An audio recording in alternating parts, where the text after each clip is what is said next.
পরীক্ষার ঠিক আগে আগে কি পড়ার পাহাড় জমে গেছে? এটা কিন্তু আমাদের প্রায় সবার সাথেই হয়, কিন্তু একদম টেনশন করবেন না।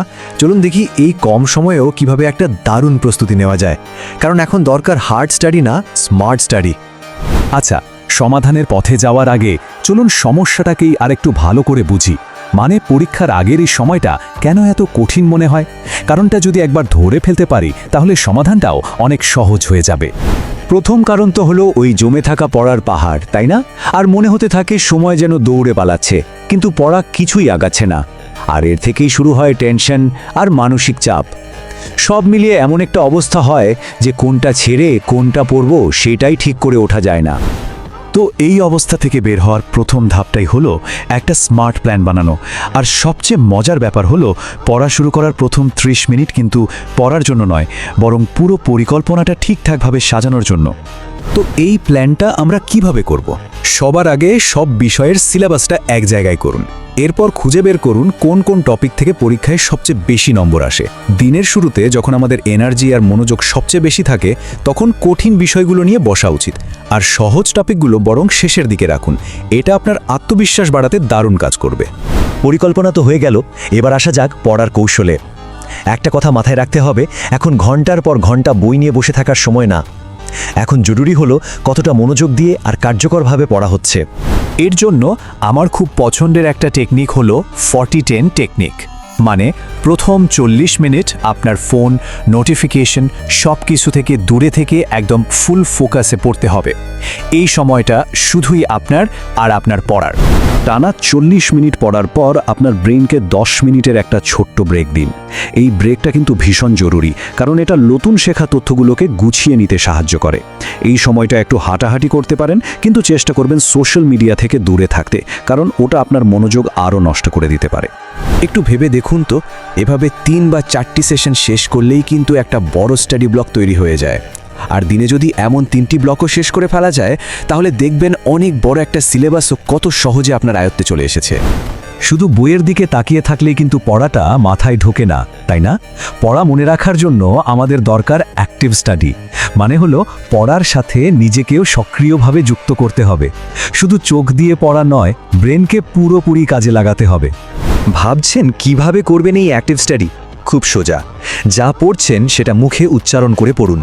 গুরুত্বপূর্ণ বিষয়গুলো না দেখে খাতায় লেখার অভ্যাস করুন, কিংবা নিজেকে একজন শিক্ষক ভেবে টপিকটা অন্য কাউকে বোঝাচ্ছেন এমনভাবে পড়ুন। আর যে ভুলগুলো হচ্ছে সেগুলোর জন্য আলাদা একটা লিস্ট বানিয়ে ফেলুন। দেখুন, এই শেষ মুহূর্তে এসে সবচেয়ে বড় যে ভুলটা অনেকেই করে, সেটা হলো নতুন কোনো অধ্যায় শুরু করা। এখন একদমই সেই সময় না। এখন সময় হলো যা পড়া আছে তার ভেতর থেকে সবচেয়ে গুরুত্বপূর্ণ অংশগুলো বেছে নেওয়ার। আমাদের লক্ষ্য হবে কম পড়ে বেশি নম্বর তোলা। তাই এখন আপনার পুরো ফোকাস থাকা উচিত নিজে বানানো শর্ট নোটস আর সামারির উপর। সব ফর্মুলা আর সংজ্ঞাগুলো ভালো করে মুখস্থ করে ফেলুন। পুরনো বোর্ডের প্রশ্ন আর টেস্ট পরীক্ষার প্রশ্ন সলভ করলে প্রশ্নের ধরনটা বুঝতে খুব সুবিধা হবে। আর হ্যাঁ, যত বেশি সম্ভব এমসিকিউ প্র্যাকটিস করুন। এই সব কৌশলগুলোকে একসাথে কাজে লাগানোর জন্য আমাদের একটা ক্র্যাশ প্ল্যান দরকার। আর মনে রাখবেন, এই প্ল্যান তখনই সফল হবে যখন আপনার শরীর আর মন দুটোই সুস্থ থাকবে। একটা গোছানো পরিকল্পনা আর সুস্থ শরীর, এই দুটোই এখন সবচেয়ে বেশি জরুরি। ধরুন আপনার হাতে আছে 3 দিন, তাহলে প্ল্যানটা হতে পারে এমন। প্রথম দিন সবচেয়ে কঠিন বিষয়টাকে টার্গেট করলেন। দ্বিতীয় দিন বাকি বিষয়গুলোর গুরুত্বপূর্ণ অধ্যায়গুলো শেষ করলেন। আর পরীক্ষার ঠিক আগের দিনটা রাখলেন শুধু রিভিশন, মডেল টেস্ট আর ফর্মুলা প্র্যাকটিসের জন্য।